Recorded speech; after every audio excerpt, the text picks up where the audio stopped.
সারা দেশে চলমান বৃষ্টি আরও অন্তত 5 দিন স্থায়ী হতে পারে। আবহাওয়া অধিদপ্তর আজ বৃহস্পতিবার এই পূর্বাভাস দিয়েছে।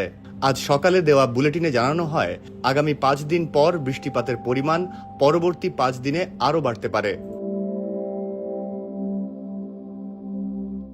দক্ষিণ পশ্চিম মৌসুমি বায়ু মিয়ানমারের আকিয়াব উপকূল পর্যন্ত অগ্রসর হয়েছে এবং আরও অগ্রসর হওয়ার জন্য পরিস্থিতি অনুকূল রয়েছে।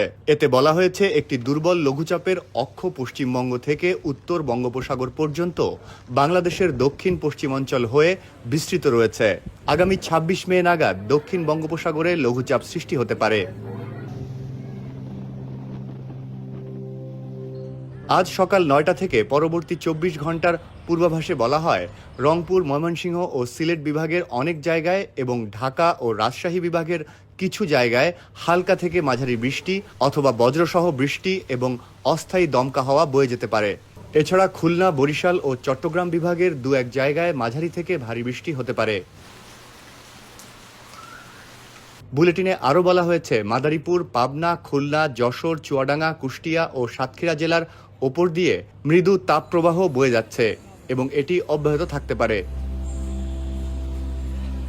আজ বৃহস্পতিবার সকাল 6টা পর্যন্ত গত 24 ঘন্টায় সিলেটে সর্বোচ্চ 110 মিলিমিটার বৃষ্টিপাত হয়েছে।